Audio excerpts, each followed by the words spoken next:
Campbell. Interviewing Michelle of Concepts Institution on behalf of the esthetician students. And I'd like to start off by asking, I believe there's also some new technologies in the world of skincare today, and I wanted to ask you some questions about them on behalf of the esthetician students. Can we start with acne? Can you tell us a little bit about the treatments and the technologies? Absolutely, and I know there are so many treatments that we do today, and so many new technologies that we've added in just over the last couple of years. Some of them are maybe not so new, but they're different spins on technology, so I could talk a little bit about that. And we all know that acne is usually a result of a hormonal imbalance, right? And that a lot of acne and breakout starts with a clogged hair follicle, whether it's a pustule or comedone, amelia, sebaceous cyst, and there's a lot of different ways to treat that. And in the clinical aesthetics classes, we do take a deep dive into that. And we also, in the paramedical aesthetics class, we talk about acne too. But let's talk about some of the brand new technologies or some of the newer technologies. What do you have for me? Could you tell us a little bit about the blue LED? Yes, so blue LED is something that estheticians are pretty familiar with. It's also a class that I teach as a clinical.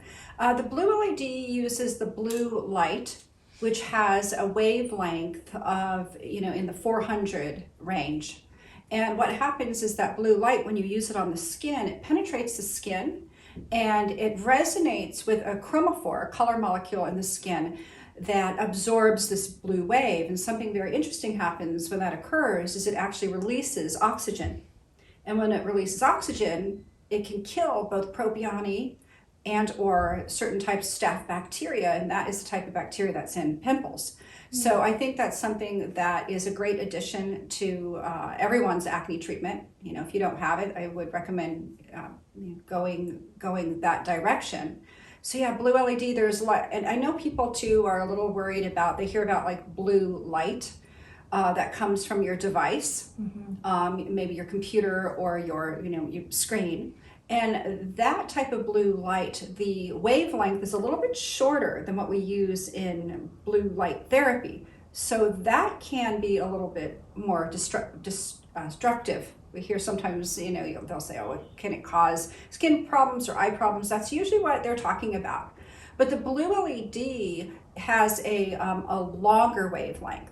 So it's not destructive, and it's very healing in acne with the destruction of the bacteria and also the scattering of some of the inflammation. So that's something that I think, is a little bit newer over the last couple of years. Very interesting. And light therapy?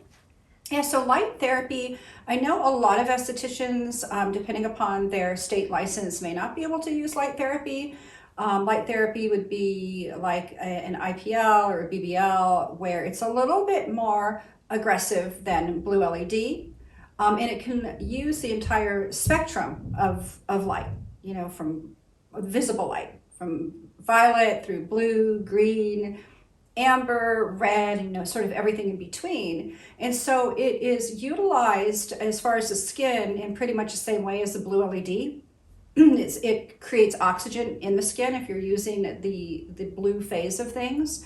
But it is a little bit more scattered, and I don't want to say ablative, but it's a little more aggressive than just blue LED.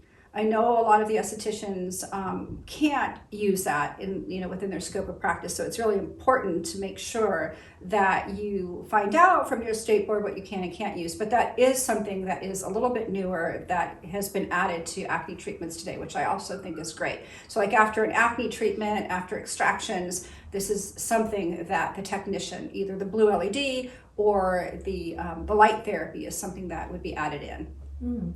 And can you tell us a little about retinols? Yes, so retinols are, people probably everyone's heard of Retin-A, right? Which is a prescription medication derived from vitamin A. And then retinols is also derived from vitamin A in various ways and added to products, skincare products. It could be a serum, it could be a moisturizer, and applied to the skin. And it helps with exfoliation of the skin. It can also go into the hair follicle and help to exfoliate the entire follicle lining, the follicular lining, and that's where a lot of the congestion is formed. So if you can break that congestion down and prevent it from forming or developing, you will have a really nice healthy hair follicle, right? Where the oil and the sweat secrete in and come up onto the surface of the skin, and it really does reduce congestion and it reduces inflammation. So I think a lot of practitioners like to find products with retinols in them to help to treat acne if they're not using something like an AHA, or another type of alpha or beta hydroxy acid. Mm-hmm. And can you tell us a little more about transic and topical spironolactone? Yes, so spironolactone is an ingredient that's used in a medication, and nowadays it's used off-label for the treatment of acne. It's an oral medication that doctors can prescribe. It's given to women, but not men, just women, and it helps to suppress the androgen hormone. And when you suppress the androgen hormone, you're able to slow down the production of oil and also have a healthier follicle, a follicle that's less congestive. But also at the same time, spironolactone today is added into some skincare products, topical products, and it's said to work sort of in the same way at bonding to some of the oil glands in the hair follicle and slowing down the production of oil. So if you're able to slow down the production of oil for people who have oily skin or acne with oily skin, that's very beneficial in preventing that extra clogging. I believe it is used still, off a label as far as the medication itself when individuals take it internally. And it was originally created and used as a diuretic. But they sometimes will do that with certain medications. And then there was another one, was it Tranexamic? Tranexamic acid. Oh, that's a newer one that a lot of people are talking about today. It is derived from actually lysine. If you're familiar with lysine. Lysine is an amino acid.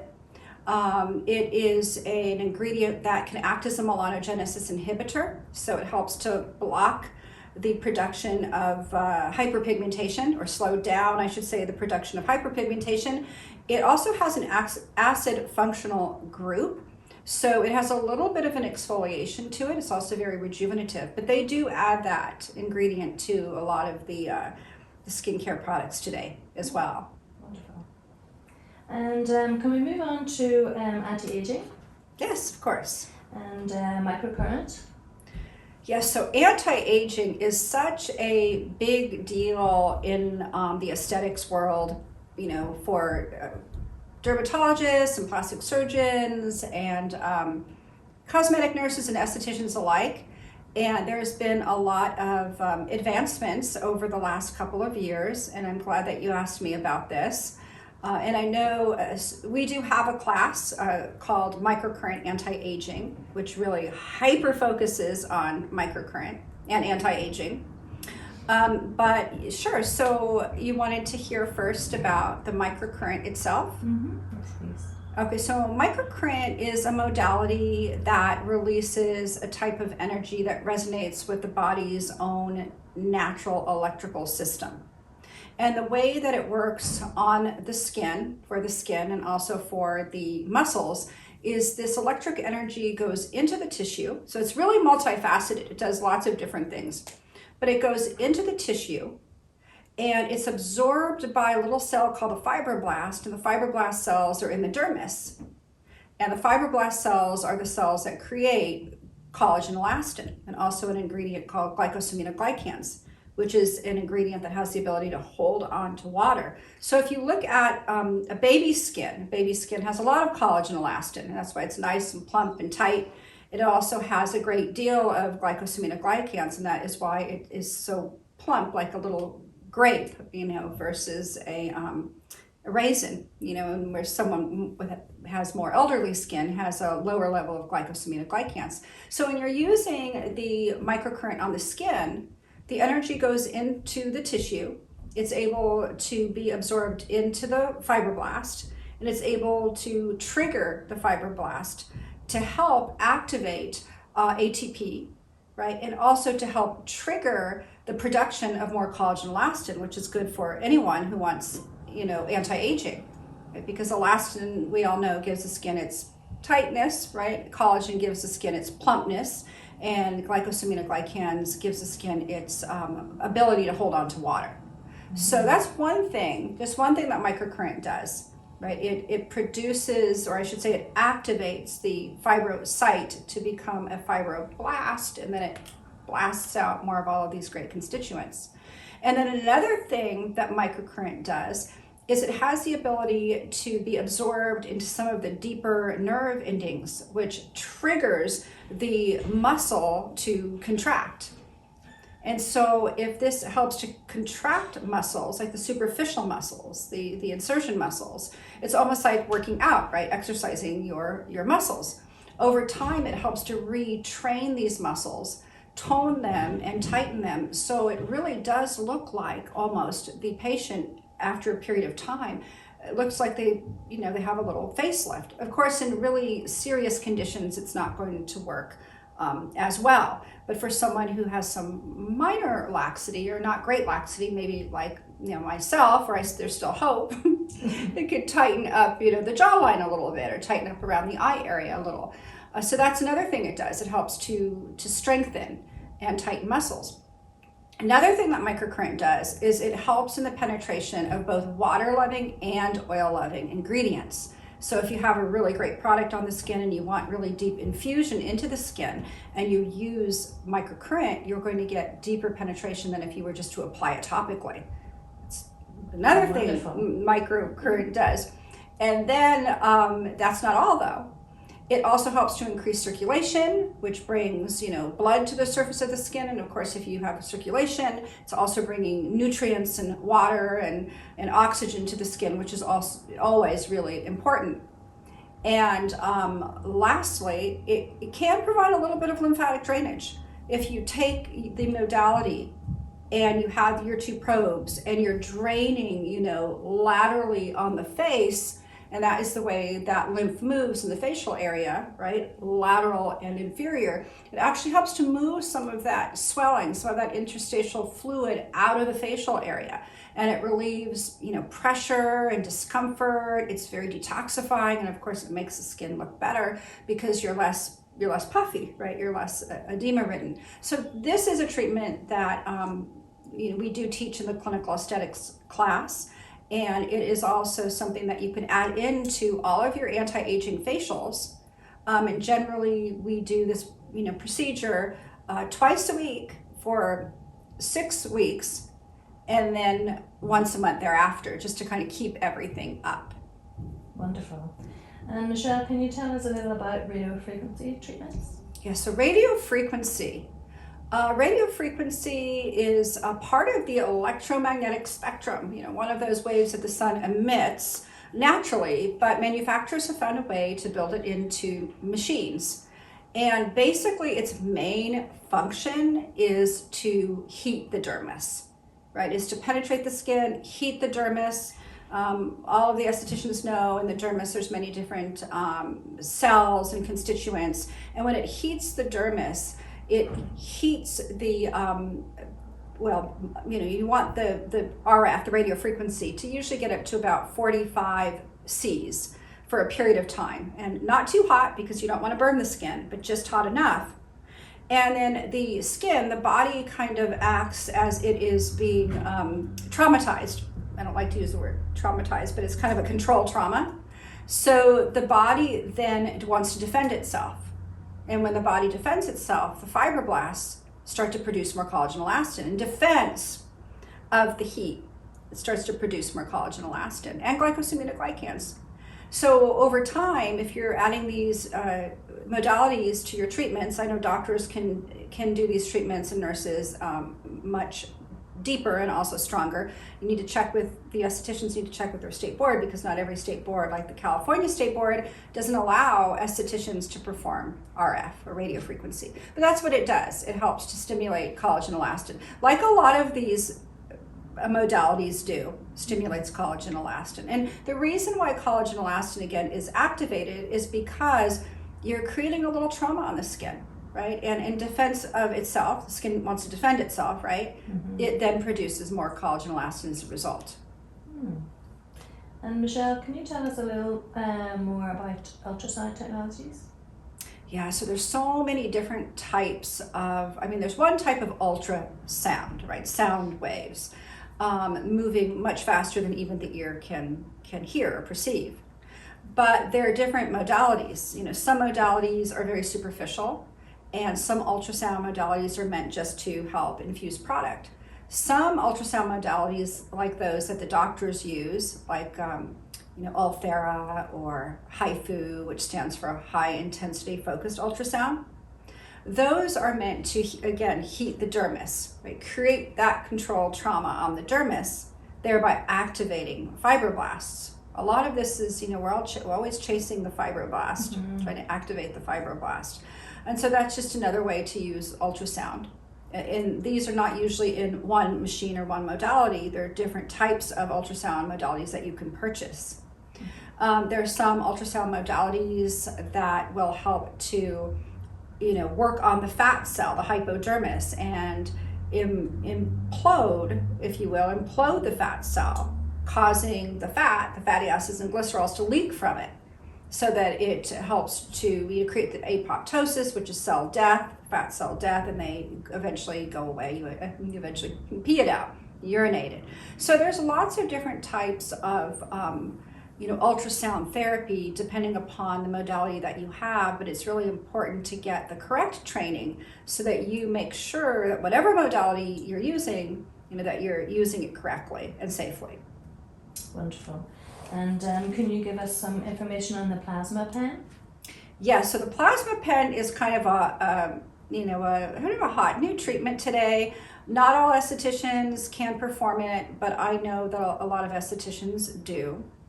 And it's a pen, and it uses electrostatic energy that is emitted from the tip of the pen. The pen doesn't even touch the skin.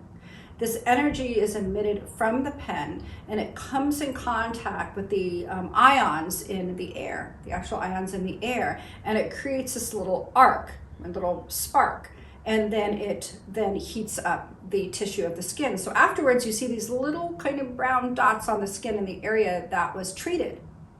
It also removes moisture from the skin immediately. It removes moisture from the skin, and that heat, and again, that controlled trauma is what helps to activate fibroblasts. So as time goes by, a month or two, you start to see more tightening, and you start to see more lifting in that particular area.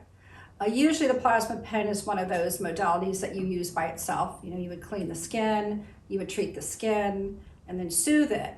And the client would have to, of course, with most treatments, not go into the sun, for a couple of days or so. Excuse me. And one more thing, microneedling. Yes, so microneedling is a really big thing today, and I know they've got microneedling, and there's also a microneedling together with radiofrequency. And microneedling utilizes needles of different lengths. They could be, it could be very short, like 0.25 millimeters, or up to, 2 or 3 millimeters if you're looking at, what a physician might do. But the needles they're in a pen, right? At the end of a pen, you put in a little cartridge, and they go up and down, kind of like a sewing machine, and they pierce the skin.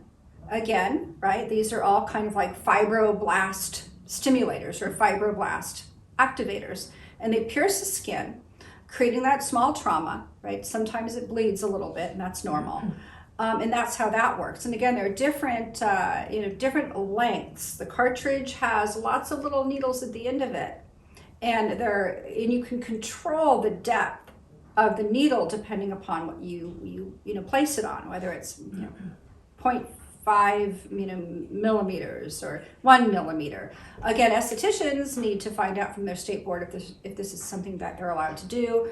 If it is, taking a class is important. We do give a class in microneedling, both on Zoom. All the classes are on Zoom, and they're also some of them are live again. There's also I don't know if you were going to ask me about the micro needling with RF, radio frequency? Yes, please. Okay.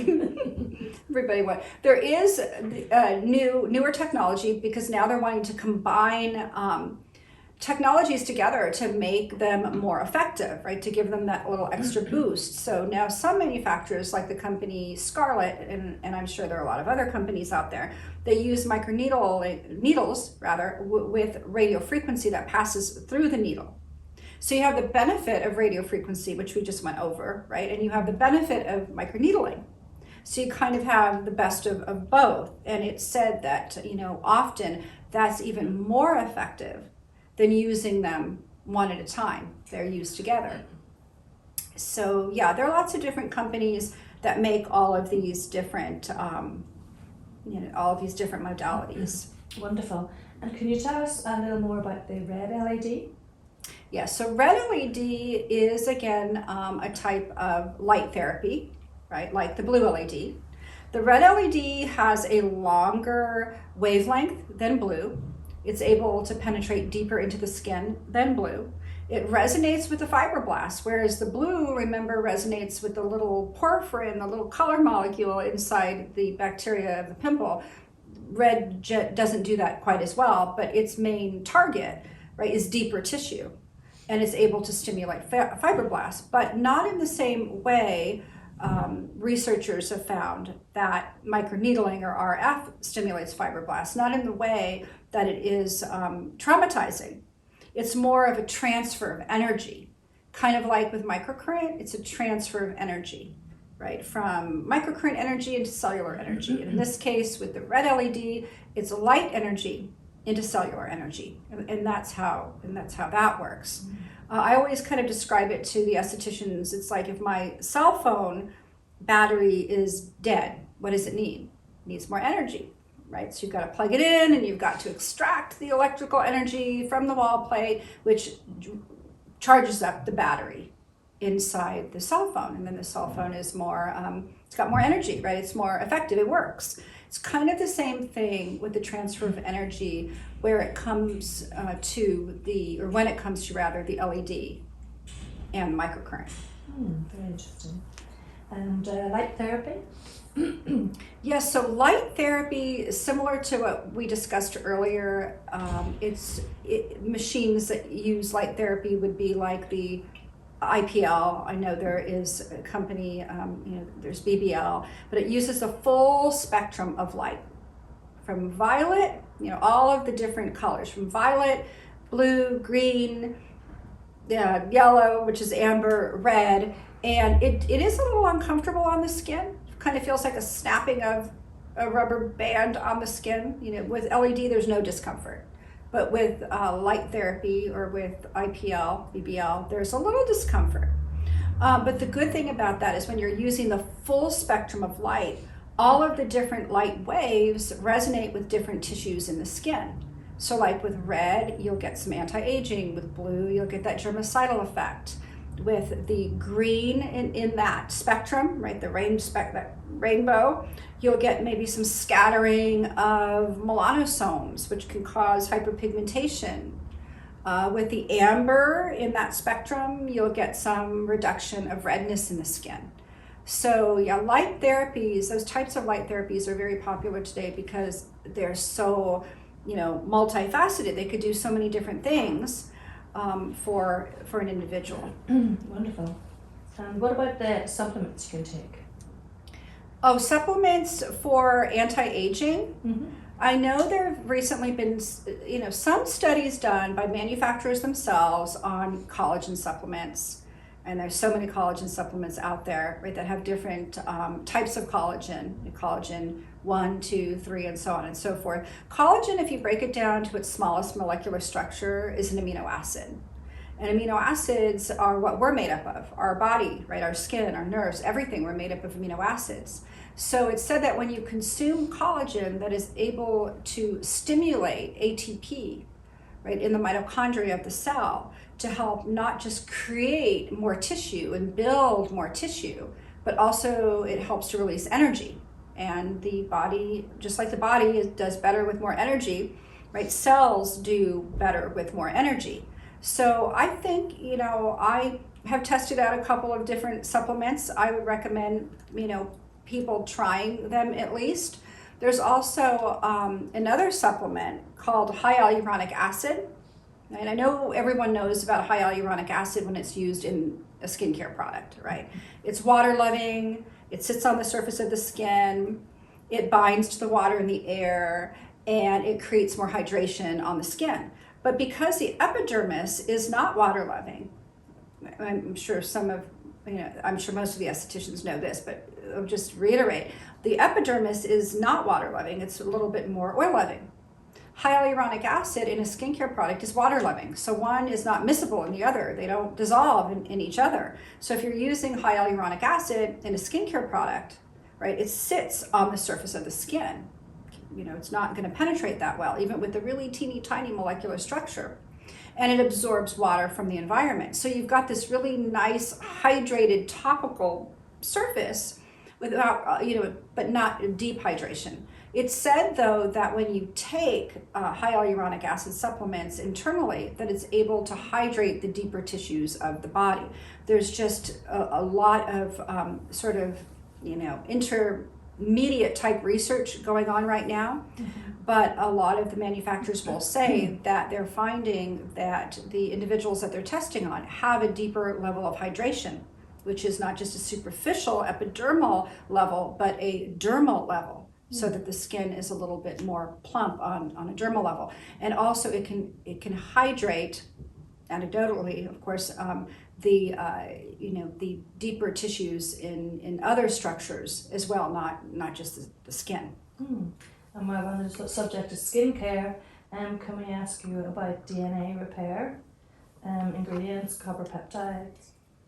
Yes, so DNA repair is a newer ingredient to the skincare industry.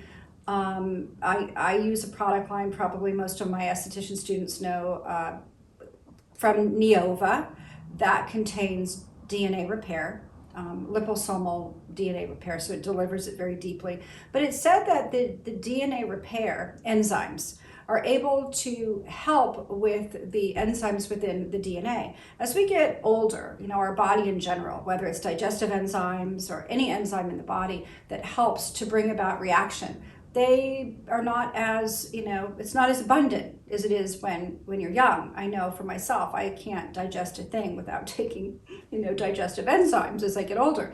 Well, the same thing with other structures of the body. So when you're using DNA repair in skincare products, it has been researched and found that the DNA is able to penetrate deeply into the tissue, into the DNA, and provide the DNA enzymes that it needs to be able to do what it needs to do in terms of being able to function. So synthesis is more effective, especially with the depletion of DNA enzymes, which could make the skin more hydrated, more healthy, more youthful, more rejuvenated. And also even with hyperpigmentation, I found that when I use products with DNA in them, without even the need to use a melanogenesis inhibitor or fading cream, that sometimes that pigmentation spot will start to lighten up and slowly go away. I mean, I would also recommend a fading product too, but because it helps to set that cell back to an earlier date or an earlier stage, it's more youthful. It's more youthful self. Wonderful. And copper peptides? Copper peptides is also a great ingredient. It is where the manufacturer, the chemist, takes a copper molecule and binds it to a peptide. And the epidermis has a very interesting way of allowing peptides to penetrate through the cell membrane. There's a little protein pump, so that's why the use of peptides, like you hear polypeptides, oligopeptides, hexapeptides, right? Copper peptides. It's almost like a train with a caboose at the end of it. So if you're thinking about the copper is being the caboose, if you tie it to the end of a peptide, it has a better chance, right? It's easier to get it into the skin. And copper is great for the synthesis of collagen. Copper is also anti-inflammatory, antioxidant, and then peptides in and of themselves are very regenerative for skin tissue. So you see copper peptides in so many products today for anti-aging and also for anti-hyperpigmentation. Mm-hmm. So anything new in the treatment of hyperpigmentation? Speaking of hyperpigmentation, there is. I mean, hyperpigmentation is so complex. It's not kind of a one and done thing. It's not like you can look at someone and say, okay, they've got hyperpigmentation. Here's a cream and we'll get rid of it. It's not. It's definitely not one and done. Mm-hmm. And everybody has a different cause or trigger. If you look at someone who has melasma, sometimes we call it chloasma, and that is very. You'll know when you see chloasma. It's sort of the big, dark, spots on the face that is triggered by hormones. It could be maybe during pregnancy. It could be when an individual is taking birth control. It could be maybe you've got other hormonal issues going on. And the pituitary gland is inadvertently activated and it starts producing more melanin stimulating hormone, which you end up with melasma. So if an individual does have melasma, it's sometimes a waiting game. It may be that they need to first discontinue their birth control pills. It may be, that they, wait for the baby to be born, done with breastfeeding, and then we can treat melasma. So it's a little bit more tricky than some of the other types of hyperpigmentation. There's another type of hyperpigmentation called solar lentigo. I have that on the back of my hand. I use this as my teaching tool, otherwise I get rid of it because it's unsightly. But solar lentigo are better known as sunspots. Mm-hmm. And they're from years and years and years of just having, sun exposure. And as we get older, things start to degrade. So if you have a lot of sun, especially if you've got really fair skin, like the Irish skin, more so than the darker skin tones and types, is that the little melanocyte becomes damaged from the sun, from the ultraviolet radiation, and sort of reprogrammed, so to speak, so that it becomes more hyperactive and not acting normally anymore. And therefore you have brown spots on the skin. Mm-hmm. What really works well for all types of hyperpigmentation, well, first of all, sunblock, right? Using moisturizers and serums that contain antioxidants, and then using serums that have ingredients such as melanogenesis inhibitors, which are ingredients that inhibit or slow down the production of hyperpigmentation so that it gets lighter. And it only works while you're using it. I mean, if you were to stop for a month or two or three, it would come back. Mm-hmm. There's another type of hyperpigmentation called PIH, or post-inflammatory hyperpigmentation. That is usually caused by trauma, picking, acne, burns, and other things like that. The good thing with that is most of the time, once the trauma is gone, right, and the skin is healed, the skin comes up and sloughs, the PIH, the post-inflammatory hyperpigmentation, goes along with it. It goes. It doesn't stay, usually, unless the damage is very, very, very severe. It's not something that stays, a whole lifetime. There's another type of hyperpigmentation called ephelitis. It sounds more like a disease than it is. It just means freckles. Mm-hmm. Like red hair and freckles, right? Kids that have freckles have the propensity for freckles, meaning that no baby is born with freckles, or at least they're not expressing them at that moment. But usually, a couple years goes down, along, and they're exposed to the sun, and freckles, well, that is just something that is programmed into the DNA. It's going to happen no matter what, almost like your hair is supposed to be brown, right? Your eyes are supposed to be blue. So freckles are definitely a genetic predisposition. Really hard to treat freckles. We usually don't try and treat freckles. The good thing is most people nowadays like their freckles, which I think is great. And sometimes they even go in for tattooing for more freckles. Okay. But yeah, so there's the solar lentigo, the melasma, the PIH, which is post-inflammatory hyperpigmentation, and then freckles. So generally we will try and treat lentigo, right, the solar lentigo, or the melasma, especially after the individual has, stopped using birth control pills, if they're still using birth control pills, or they're still, they're pregnant, it's kind of going to be an uphill battle. It's not going to work as well because you're fighting against hormones, you're fighting against the body, right? And it will really be an uphill battle. So I usually tell, my clients and the physician's patients, wait until you're no longer pregnant. Wait until you are no longer breastfeeding. And if you want to stay on the birth control pills, which most people do, right? They need to.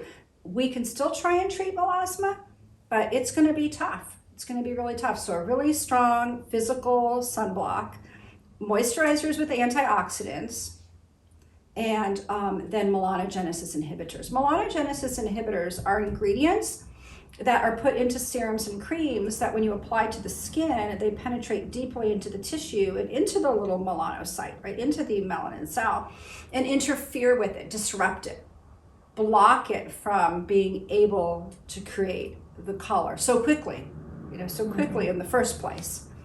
But melanogenesis inhibiting ingredients only, they only work when you're using them. I have people that get rid of their hyperpigmentation and think and feel, oh, I can stop using the inhibitor now, the cream now. And when they do, it comes right back, usually after like a month or two, because you have to continue to use it for it to work. So it's a treatment, but it's not a cure.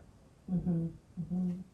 And can we speak more about the light therapy and the green LEDs?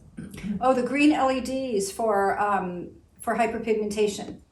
Yeah, so the green LED is in this full spectrum again, right? We've got all these different visible light colors and wavelengths, but the green LED does a really good job resonating with the melanosomes. That's a color that has been put out by the melanocyte. That's the color that's been, emitted by the melanin cell. And the green LED is absorbed into the melanosomes, right? The color molecules, not the melanocyte. You don't want to wipe out a melanocyte, a melanin cell, otherwise you're going to have a white spot. You don't want that. But it binds to the cluster of color and it scatters it. And when it scatters it, it's not just here anymore, right? It's scattered, so it starts to look a lot lighter. It starts to look a lot brighter. And then usually what ends up happening is as the skin exfoliates naturally, the color then is brought up and is desquamates, sloughs off. But yeah, and you had mentioned, I think, light therapy. Light therapy. Yeah, so light therapy, again, light therapy, when you talk about light therapy, it's kind of a general term. Some people refer to light therapy as laser, the ablative lasers. Some people refer to it as IPL, which is the intense pulse light scattered. And some people refer to it as LED. But when we talk about light therapy, we're talking more about the IPL, right, BBL type of light therapy, which is a little bit more aggressive than LED. It comes out with a little bit more of a zap, a little bit more of a spark. And it is absorbed into the tissue, and it is able to be absorbed into the melanosomes, the color molecules, and cause scattering of the color molecules. Again, people think or feel often, I have clients or patients think, well, just remove the melanocyte, just get rid of the the melanin cells or burn them out. If you do that, you're going to have a white spot there. You can't, wipe out the melanocyte, but you can slow it down. Hyperpigmentation is there. Brown spots are there because the melanocyte is hyper. It's moving faster than it should. Instead of producing color like this, right, it's producing color like this. So you want to slow the melanocyte down, and it goes back to normal. And then this color is not as noticeable. Wonderful. And DNA repair enzymes? Yeah, so DNA is great. We mentioned it before in the last thing you asked me about. But DNA repair enzymes are really good because they are able to be absorbed into the cell and help to lend, or give, I should say, enzymes to the DNA for their reparative effects. Kind of set the clock back, slow down the hands of time, and set the clock back a little bit too. And I think that's why for mature skin, And for hyperpigmentation, DNA repair is really helpful in doing that. And also the copper peptide ingredient. Yeah, copper peptide's great both for mature skin, right, for anti-aging, like I just mentioned, and also really good for hyperpigmentation for the same reason. And the tranexamic acid ingredient? Tranexamic acid, yes. Again, this is a newer ingredient derived from lysine. Lysine is one of the amino acids. We're made up of all these different amino acids. Lysine is great for the skin. It's very rejuvenative for the skin. Lysine has an acid functional group, which is also very regenerative. And it's also been found to be a melanogenesis inhibitor, meaning it inhibits the production or overproduction of hyperpigmentation by slowing down the tyrosinase enzyme, meaning slowing down the enzyme that is binding to tyrosine to make this pigmentation too quickly. It's able to kind of block that like a disruptor and slow down the process so that the hyperpigmentation gets lighter. So I think if you're finding this ingredient, right, in anti-aging, or you're finding it for skin rejuvenation or hyperpigmentation, this is a really good ingredient to have for that. Mm-hmm. And for the sunblocks? So sunblock, yes. So everyone, of course, knows they need to wear sunblock. Of course, the more fair the skin is, right, the higher number of sunblock you need to have. Irish skin, English skin, very fair, right? It's Fitzpatrick 1, tends to burn easier, age faster, is more prone to basal and squamous cell carcinoma because it doesn't have the same level of protection. It's been found, and scientists have found, that we all have the same number of melanocytes, which are the pigment cells, about 1,500 per square millimeter of basal cell zone, but we all express differently. So I have the same number, you could be someone of African skin, Irish skin, but we all express differently. Individuals who don't express, right, quite as much pigmentation are the ones that are more prone to have burning and premature aging and skin cancer. Mm-hmm. So sunblock, a physical sunblock, I typically like to sell a combination of the sunblock. It's got both physical and chemical properties. Physical properties help to, like zinc oxide or titanium dioxide. Mm-hmm. So all those oxides, meaning metals that have been oxidized, those ingredients sit on the skin, and when the sun's rays hit the skin, it deflects, mm-hmm. which is good, which is important. But then the chemical sunblocks like methoxycinnamate, benzophenone, octinoxate, all the chemicals that sound like chemicals, they screen out the energy. So they sit on the surface of the skin, the sun hits the skin, it doesn't throw it out, it doesn't bounce off, it just filters it. So the energy is still here, it's just not passing through that sunscreen. But sometimes it can cause a little irritation, a little urticaria, a little rashing. Whereas the physical blocks, I feel or have found that they're probably a little bit more effective. They block against both UVA and UVB, but the physical blocks can be a little congestive. They can clog a little bit. So if you have somebody that is, prone to congestion, and you're looking at a sunblock that has zinc oxide or titanium dioxide, you might also want to find in that ingredient or on that ingredient list an ingredient called dimethicone or silicone. Mm-hmm. And they're ingredients that kind of suspend the ingredients, right? So they sit right on the surface and they don't sink in deeply. You don't want sunblocks to sink in deeply. You want sunblocks to be on the surface. They're not meant to be absorbed deeply. They're meant to sit on the outside and defend us against the sun. But yes, I think sunblock is so important for everybody, especially for those with fair skin, but really for everybody, and really is sort of your first line of defense against premature aging and also hyperpigmentation. And just to make a mention, I have a lot of estheticians say to me, well, hyperpigmentation is from the sun. Well, yes, the sun makes all brown spots darker, it does.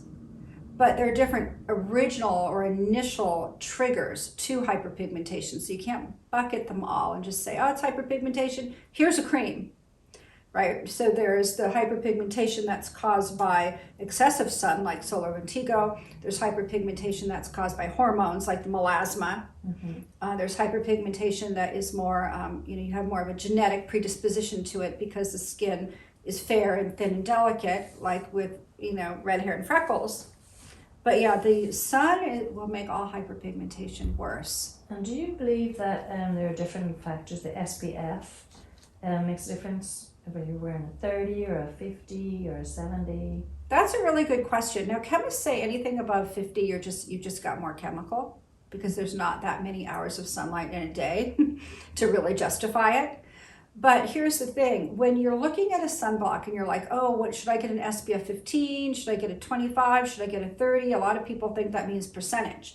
Doesn't mean percentage. This is how you figure it out. You have to kind of know your skin, and you have to think, like if I said to you, Joanne, if you were my client, that I said to you, Joanne, if you go into the sun, right, and you are out in the sun without a sunblock, I know you're not, but if you were, how quickly would you perceive you would start to kind of turn pink, right? Erythema, a little pink, before you've really felt the heat and you see the erythema. How many, 10 minutes, 20, 30 minutes? What do you think? Not even 10. Okay, so about 10 minutes. So then you would take your 10, and we're all different. Mine's like 30 minutes.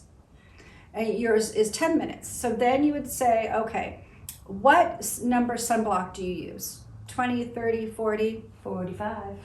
Okay, for your fair Irish skin, Yes. which makes sense. So then you would take your 10 minutes, multiply it with 45 because you use an SPF 45. And that is how many minutes you can theoretically stay out in the sun before reapplication is necessary. Ah, wonderful. So what would that be? 45 times 10, 450? I wouldn't be in the sun that long. So that would be, I think, 450 minutes, yeah? Yes. Okay, so what's that? So Is that's that like how many? 4 hours-ish. Yeah, like 4 hours or so. So in theory, you could stay out that long before reapplication is necessary. I think if you were at the beach or in a high altitude or closer to the equator, I'd probably reapply it more often than that. But that's kind of the theory. So for me, it's 30 minutes. So I take my 30 minutes, I use an SPF 15. So 30 times 15, what is it? Math here. 450. Okay, so then I can also stay out with that, right? With my SPF 15. The same length of time. The same length of time. That's how you do the calculation. We'd be good beach buddies. Exactly. Even though your skin's a lot more fair. Now you might have someone who is a Fitzpatrick 6, right? Really dark skin, African skin. And they may be able to stay out 3 or 4 or 5 hours, right, before they need sunblock. So that's why their level of sunblock does not need to generally be as strong or as high. That, extra level of protection, right, the more active melanocytes is sort of your natural sunscreen. It's very personal. Yeah. Oh, well, thank you so much. The students, the student estheticians love to keep up and current on the new technologies, and it was wonderful talking with you. Thank you so much. Anytime.